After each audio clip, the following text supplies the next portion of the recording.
The Holocaust was the worst catastrophe in the eras of mankind. 72 million people, soldiers as well as civilians, perished as a result of the Holocaust. My name is Leon Malmed. I was born in Compiègne on October 4th, 1937. The Second World War arrived to us in 1939. I lived in a town called Compiègne, located about 45 miles north of Paris. And Compiègne was the host of the armistice for the First World War. And the armistice for the Second World War was again signed in the same, actually, railroad car in a rotonde. Hitler never forgave Germany for signing the armistice. So the first thing he did, he sent the Luftwaffe and bombed our town and destroyed the whole center and about 3,000 buildings in a small town at the time, about 20,000 people. Soon enough, there were placards all over the town for the restrictions that were imposed on the Jewish population. All the businesses owned by Jewish people were confiscated. Jewish people could no longer enter a restaurant, a cinema, a public park. They could no longer own a telephone, a radio. They were not allowed to move. And it just kept getting worse and worse until July 1942. At 5 o'clock in the morning, 2 French gendarmes came to the house. You must accompany us to the police station. Come immediately. Why? What are we going to do with our children? My parents knew these people because my father was a tailor and my mother was a seamstress. And they did actually alterations to the uniforms of these policemen. The neighbors from downstairs came up and said, what is going on? My father explained to Monsieur Henri Riboulot and Madame Suzanne Riboulot, and he said, we don't know what to do with Rochelle and Leon. Monsieur Riboulot just pronounced these few words that would save our lives, and that's why I'm here today. Do not worry, Mr. and Mrs. Malmed, that Rochelle and Leon, we will take care of them until you return. Your children will be safe with us.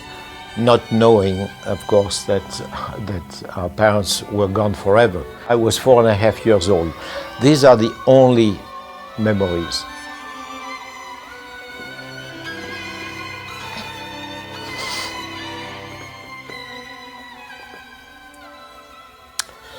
That I have from my parents. So started our lives with strangers. My second parents, the Riboulot family, consisting of Henri, Suzanne, René, and Marcel Riboulot. This family of 4, 2 adults in their 40s, and their 2 sons, 17 and 19, saved our lives. So I came into this family. I had no idea why our parents were taken away. I just cried myself to bed for several years. You are 4.5 years old and your parents are taken away, you're crying and so on, all of a sudden that you're with the people that you don't know, who do not have the same habit. About 4 or 5 months later, I went and sat on the Papari's laps.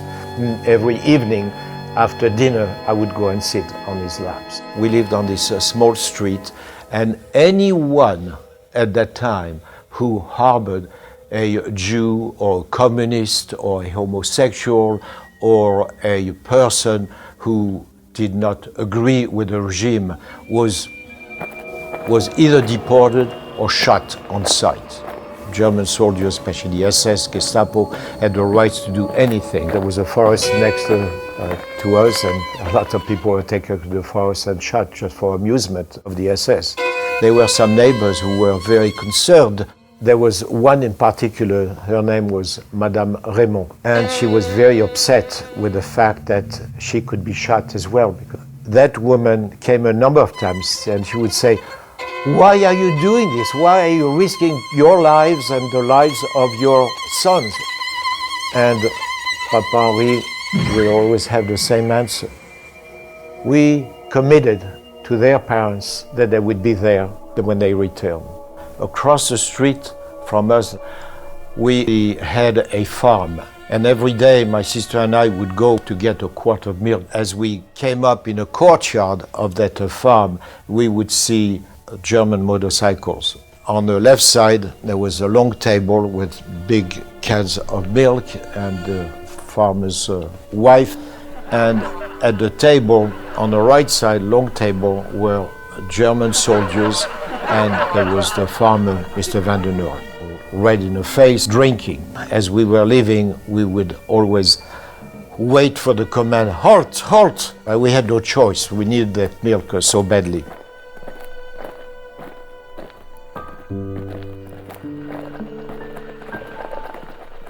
How people become heroes.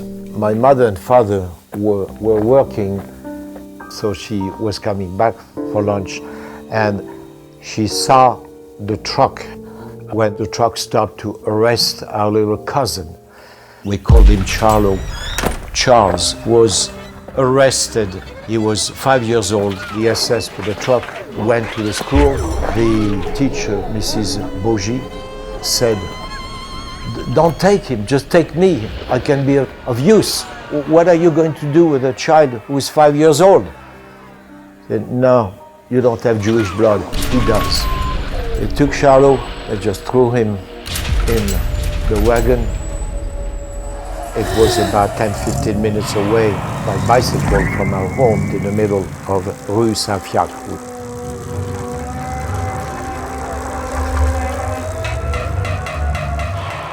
By the time that she got home, the truck was actually turning the corner of our street, which was 100 yards away.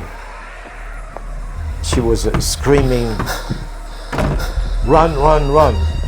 She went back on her bicycle, she continued, she didn't want to be there when the Germans came, and I went down through the back door, went into the garden, went over the wall, and there was a field in the back. My father, Henri Riboulot, took his bicycle as well and told me, "Run in the field, I will meet you on the other side." And he met me there with his bicycle. So he put me on the frame of his bicycle, and we all went to a little town 5 kilometers away to his sister-in-law, hoping that we could stay there for a few days. This lady was so scared. Before the curfew at about 5 or 6 o'clock, she told us in a screaming voice that we had to leave immediately. If not, she was going to scream until the SS would come and arrest us. It was very cold outside and we had nowhere to go but to return to the apartment. And we were certain that, of course, a German sentry, SS, would be posted there. We got to the apartment and there was no one there. We just slept in our clothes and so on, and we had a bag ready for them to come and arrest us. We were hidden either in a basement or in a forest or in a field, but the basement was the worst because there were critters there and it was very, very dark. I had this maniac habit of making kites. I couldn't go in the street, so I had to fly it in between two homes, and it was too narrow, and the kite would go up, and of course it would bang into a wall and it would break. And I broke so many kites. But this is what helped me as I was just sitting on the floor in a dark cellar. I was always dreaming of those kites flying, and this is what kept me going for hours. Papari was a fisherman. And in our town, we had a place where they killed animals. And then there were a lot of fish gathered because the blood was flowing 300 yards away into the river. There were a lot of also fishermen. And he had met a number of times a German civilian who spoke almost perfect French. One time that this German asked for the name of Papari, and they said, well, if I can help you, just come and see me. So Papari, and he went to the, what we call the Kommandantur, which was the SS headquarters, and he asked for that person, not knowing whom he was, because he only had seen him in civilian clothes. And he was brought to an office, and the person was there behind a big desk, and he was in SS uniform. He asked the people who were in his office to just leave. And he said, Monsieur Riboulot, I know who you are. I know that you are actually hiding 2 Jewish children. Papa Henri thought that he was going to faint. He was talking to the commander of the SS in Compiègne. And he said, for as long as I'm here, you do not need to worry. And that was it. From that time on, they never came to arrest us. The Compiègne was liberated in November of 1944. I was 7 years old. We had spent the last 3 days before liberation in the cellar. And that night before liberation, there was actually an exchange of mortar over our town. The Americans were shelling, the Germans retreating, the Germans were shelling the Americans back. In the streets where we lived, we heard some very soft walking. It was the Americans, but we didn't dare go outside. At about 4:30 in the morning, we finally dared going out and taking a peek, and sure enough, the American soldiers had liberated our town, and they were coming through the main street that went from Paris all the way to Belgium, and we saw the tanks, we saw the jeeps, we saw the huge tanks, and the soldiers were actually throwing us chewing gum and chocolate and all kinds of candies. I had never seen a chewing gum in my life, and I was 7 years old at the time. The church bells were ringing in the town. 5 years of occupation and 3 years of fear. Liberation to us, you have no idea. You have to have it lived to understand what it meant. It was beautiful.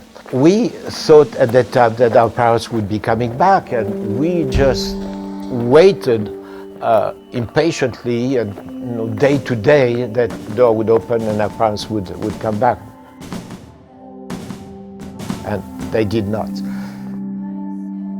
Out of this traumatic event, came out a family with the courage of become heroes.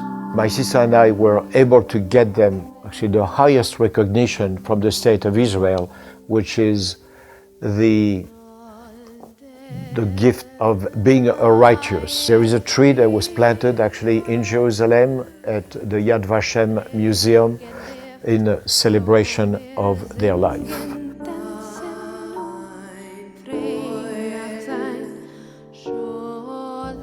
What is freedom? Freedom is not to live in fear. Good has always prevailed over evil. This has been the history. Sometimes it has taken more than 5 years, it's taken 50 years or 100 years, but in the end it does. Please make sure that you never support anyone who talks about nationalism and we are the best and we're the strongest, because those are the most dangerous people. I think that education is very important. It's a liberation. Education is a liberation of any problems that you will have in the future. It is so important. Be influential in what is right, what is correct. Be a righteous. Be someone who can influence. And if you think that as an individual you cannot influence, then think again.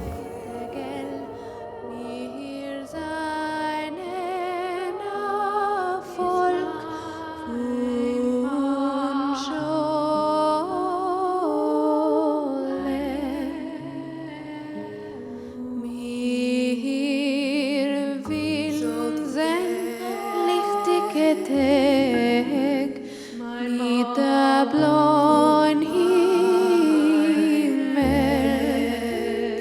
und der Sturkat von Scholem soll ständig leuchten.